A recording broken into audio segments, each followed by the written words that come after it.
BNP আর India বোঝাপড়া হয়ে গেছে। কি হয়েছে সেই বোঝাপড়ায়? সেটা হইতেছে যতদিন আপা চট কইরে ঢুকে না যায় ততদিন পর্যন্ত বিএনপি ভারপ্রাপ্ত আওয়ামী লীগ হিসেবে কাজ করবি। ভারপ্রাপ্ত আওয়ামী লীগ, আমি কই বৃহত্তর আওয়ামী লীগের বিএনপি শাখা। সেই জন্যে ইন্ডিয়ান মিডিয়া উইটা পড়ে লাগিয়েছে বিএনপিকে ক্ষমতায় নিয়ে আসতে। ইন্ডিয়ান মিডিয়া খবর দেখে এটা, আনন্দবাজার পত্রিকায় সে লিখিচ্ছে খালেদা পুত্রের সম্বল নয়াদিল্লির বন্ধুত্ব মুক্তিযুদ্ধ। কি লিখেছে সেটাও কালে গুরুত্বপূর্ণ। এনা পড়ে শোনায়, পুরাটা না, কিছু অংশ বিএনপির নেতাকর্মীরা আপনারাও শুনেন। ওটি লিখিচ্ছে মুক্তিযুদ্ধ এবং ভারতকে পুঁজি কইরা প্রায় ১.৫ যুগ পরে দেশের মাটিতে পা রাখতে চলেছেন খালেদা জিয়া পুত্র তথা বিএনপির ভারপ্রাপ্ত চেয়ারম্যান তারেক রহমান। নভেম্বরে সমাজ মাধ্যমে তারেক লিখেছিলেন, এখনই দেশে ফেরার বিষয়ে সিদ্ধান্ত নেয়ার সুযোগ তার জন্য অবারিত এবং একক নিয়ন্ত্রণাধীন না। অনেকেরই প্রশ্ন, দিন ১৫-১৮-র মধ্যে কি এমন হইল যে তিনি দেশে ফেরার ঘোষণা করলেন? বাস্তব হইল, মানে এখানে কইছে কেন দেশে ফেরার ঘোষণা করলেন, এটা কইছে এখানে। বাস্তব হইল নয়াদিল্লির সমর্থন অনেকটাই নিশ্চিত করে ফেলেছেন বিএনপির ভারপ্রাপ্ত চেয়ারম্যান।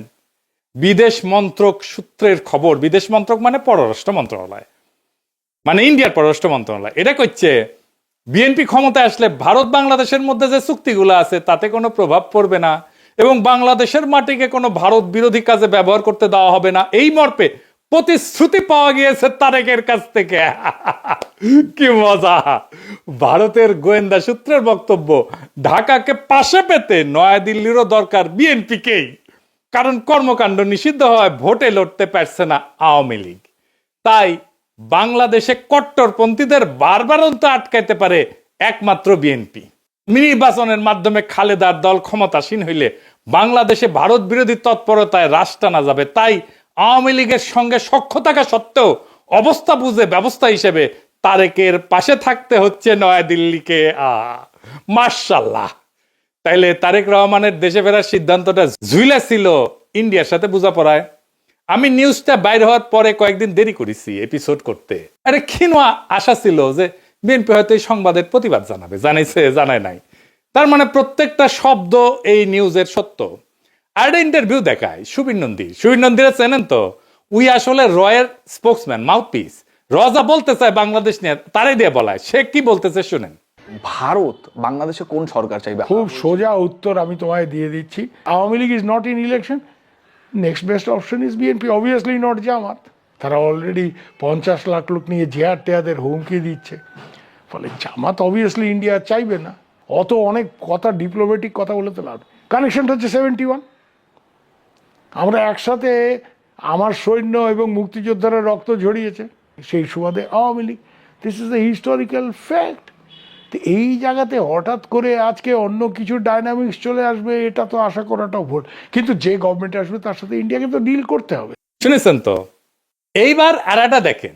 তারপরে বিএনপি ভারতের পক্ষে এখন যে মুহূর্তে যতগুলো রাজনৈতিক প্রতিষ্ঠান আছে তার মধ্যে বিএনপি সব থেকে বেশি প্রো ইন্ডিয়া স্ট্যান্ড নিতে শুরু করেছে এবং বাণিজ্যের জন্য সহায়তা করবে বলছে। এখন এই অবস্থায় বিএনপির সাথে জামাতদের ঝগড়া হয়ে গেছে এবং জামাতকে তারা অত আসন দিতে চাইছে না। ভারত জামাতকে এই মুহূর্তে চায় না যে জামাত ক্ষমতায় আসুক, বরং বিএনপি ক্ষমতায় এলে ভারতের নিয়ন্ত্রণ করতে সুবিধা হয়। দেখেছেন, কইতেছে বিএনপি সবচেয়ে প্রো ইন্ডিয়া স্ট্যান্ড নিতে শুরু করছে। ইন্ডিয়ান রে কয় কি খুশি। এইটা তো গেল ইন্ডিয়ান মিডিয়ার কথা। দেশে আবার ইন্ডিয়ার দুটা মিডিয়া আছে না, পন্দের আলো আর দিল্লি স্টার। এদের ডাকিছে বিএনপি তারেক রহমানের স্বদেশ প্রত্যাবর্তনের বিষয়ে আলোচনা সবাই। হ্যাঁ, উনি পন্দের আলো যাবি না তা তো হয় না, তাই না? ওই যে কারণ আছে না, কারণ ওইটা একটা গান আছে না, আলু আমার আলু ওগো আলুই ভুবন ভরা। ওরা যেটি দেখে সেটি আলু ছাড়া আর কিছু দেখে না। পুন্দের আলু আর প্রথম আলু। বাঙ্গু বাটপাটদের শিরোমণি মতিউর রহমান কি কইছে শুনেন। আমি ব্যক্তিগতভাবে এটা মনে করি যে দেশে একটা রাজনৈতিক শূন্যতা রয়েছে, চলছে, এটা একটা বিপজ্জনক। আমি সবসময় ভাবতাম বা এখনও মনে করি যে বিএনপির ভারপ্রাপ্ত চেয়ারম্যানের আরেকটু আগে, বেশ একটু আগে যদি আসতে পারতেন, তাহলে এক্ষেত্রে হয়তো বিএনপি এবং দেশের মধ্যে একটা ভালো সুবিধাজনক অবস্থা তৈরি হতে পারত।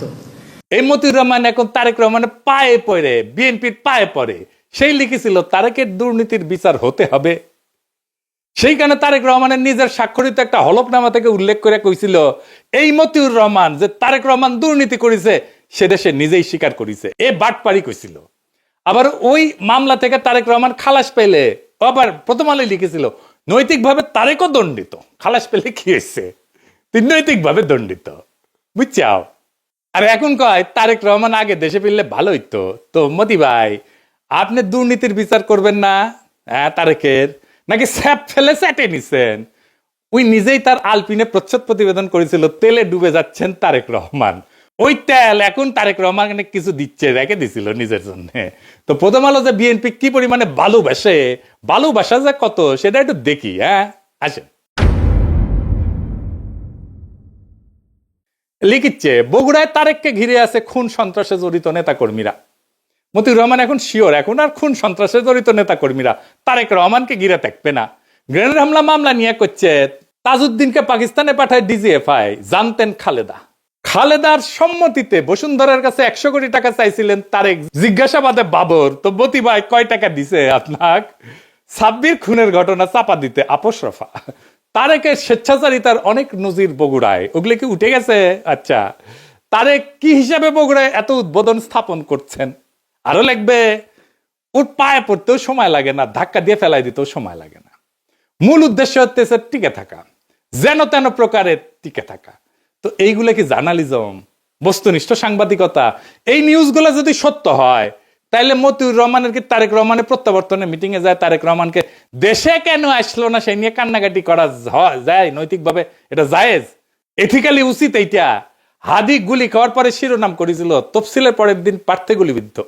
হাদির নামটা পর্যন্ত লেখে নাই। এতই ঘৃণা একজন মাদ্রাসা পড়ুয়া তরুণ প্রতিশ্রুতিশীল রাজনৈতিক নেতার প্রতি। এই যে প্রথম আলোর মজলুম ঘৃণা আর তেলা মাথায় তেল দেওয়া, এটা কি বার্তা দেয়? বার্তা দেয় এটাই যে আপনি শক্তের ভক্ত, নরমের জং। তাইলে তো আপনার সাথে গায়ের জোর দেখাবেই মানুষ, গায়ের জোরেই কথা কবে মানুষ। আরেক মাল আছে, মাহফুজানন্দ প্রভুপাদ।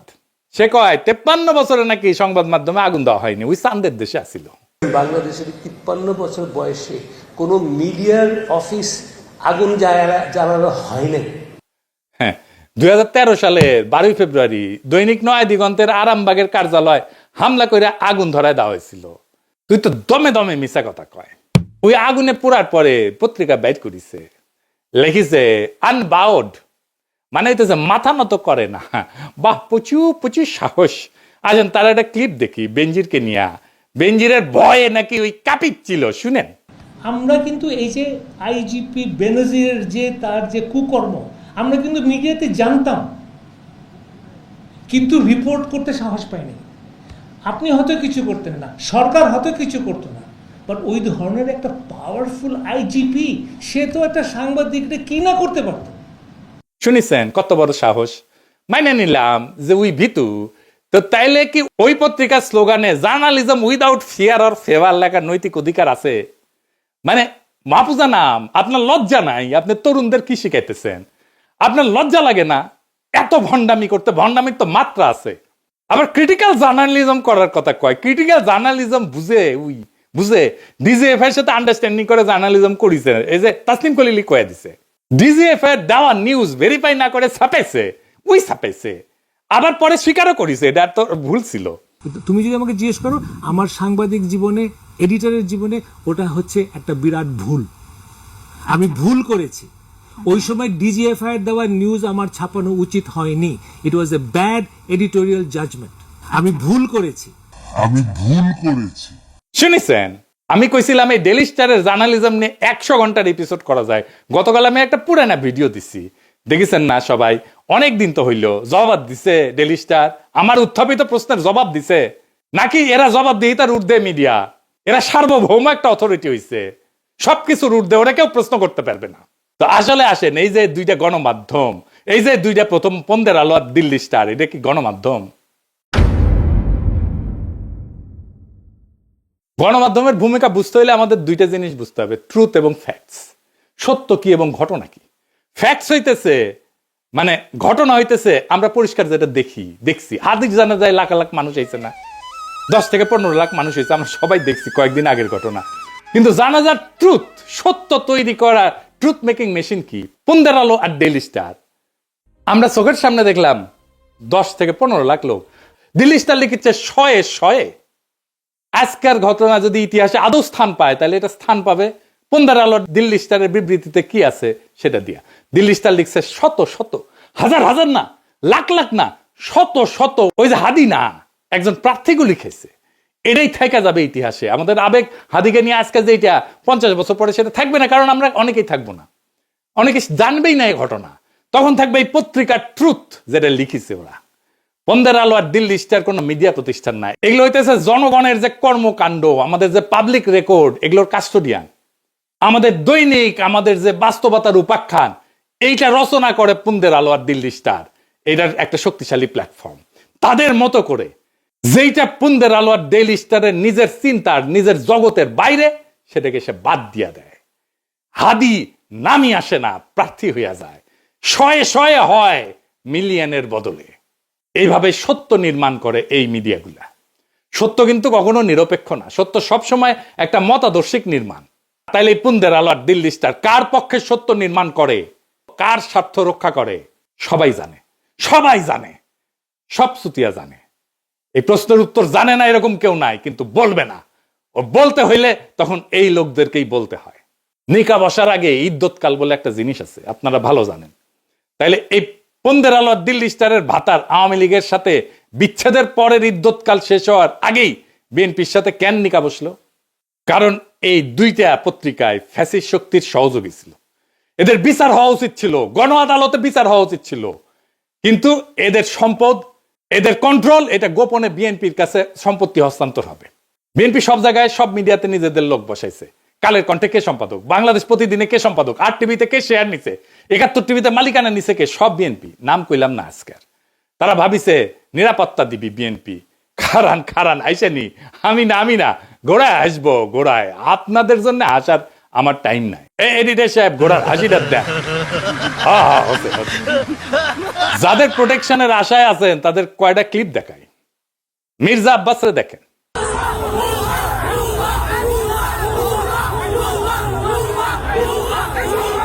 দেখেছেন ভুয়া স্লোগান তারে দেখা। এবার দেখেন হাদির জানাজায় সালাউদ্দিন সাহেব গেছে, তারে কি বলে পাবলিকে।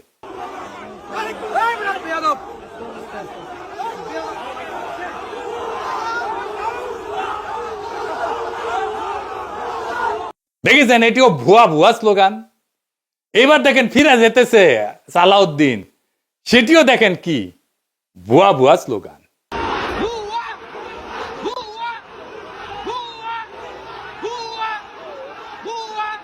মির্জা ফখরুল চালাক মানুষ, জানাজার আগে কইছে আমি অসুস্থ, আমি যাবো না। সত্যি অসুস্থ কিনা আল্লাহ জানেন। বিএনপি শীর্ষ নেতাদের প্রতি জনগণের অনাস্থা আর অশ্রদ্ধা কোন জায়গায় গেছে দেখেন। এরা ইলেকশনে জিতবে কি মনে হয় আপনাদের? এই অন্তর্বর্তীকালীন সরকার গণমাধ্যমগুলোর ফ্যাসিস্ট ভূমিকা এবং তাদের নেতৃত্ব প্রদানকারী চরিত্রগুলোকে বিচারের আওতায় আনতে ব্যর্থ হয়েছে। শুধু ব্যর্থ হয় নাই, তাদেরকে আশ্রয় দিছে, প্রোটেকশন দিছে, তাদেরকে এম্পাওয়ার করছে। প্রফেসর ইউনূস ডেকে এদের সাথে বসে কথা বলে, সাক্ষাৎকার দেয়। এই কারণেই জনতা শাস্তি দেওয়ার কাজটা নিজেদের হাতে তুলে নিতে বাধ্য হয়েছে। হাদির জানাজা প্রমাণ করছে জুলাইয়ের আগুন নেভে নাই, বিপ্লবী ছাত্র জনতা ঘরে ফিরে যায় নাই। জুলাই বিপ্লব কি এই জন্য হয়েছিল যে এক ফ্যাসিস্ট শাসকের জায়গায় আর একটা ভারপ্রাপ্ত ফ্যাসিজম বসবে? আওয়ামী লীগের জায়গায় ভারপ্রাপ্ত আওয়ামী লীগ হয়ে বসবে বিএনপি, যার গ্যারান্টার হবে নয়াদিল্লি? সেই জন্য তো হয় নাই। কিন্তু বিএনপি কি করলো? তারা বিপ্লবের আগুনকে নেগোসিয়েশনের কয়লায় ফেলে দিল, ক্ষমতার কয়লায় ফেলে দিল। তারা ছাত্র জনতার রক্তকে জিও পলিটিক্যাল কারেন্সি বানাইল। এইটাতে বিএনপি শেষ হয়ে যাবে। এই দেশের মানুষ একটা জিনিস সহ্য করতে পারে না, সেটা হইতেছে বেইমানি। বিএনপি জনতার সাথে, শহীদের রক্তের সাথে বেইমানি করছে, বিপ্লবের সাথে বেইমানি করছে। আওয়ামী লীগ ক্ষমতায় ছিল ইন্ডিয়ার জোরে, এখন বিএনপি ক্ষমতায় আসতে চায় ইন্ডিয়ার সাথে বোঝাপড়ায়। দুইটারই একই রোগ, শুধু উপসর্গ বদলাইছে। আর মানুষ সেটা বুঝে গেছে। হাদির জানাজায় প্রমাণ করছে জুলাইয়ের আগুন নেবে নাই, ছাত্র জনতা ঘরে ফিরে যায় নাই। ওরা কাউকে ম্যান্ডেট দেয় নাই, না ভারতকে, না বিএনপিকে, না মিডিয়ার সত্য বানানোর মেশিনকে। এই কারণেই কইতেছি বিএনপির পরাজয় আসবে ভোটের দিন না, পরাজয় শুরু হয়ে গেছে নৈতিক জায়গা থেকে। যেই দল বিপ্লবের সঙ্গে বিশ্বাসঘাতকতা করে সেই দল ক্ষমতায় যাবে না, গেলেও টিকে থাকতে পারবে না। ক্ষমতায় যাক বা না যাক, ইতিহাস তাকে ক্ষমা করবে না।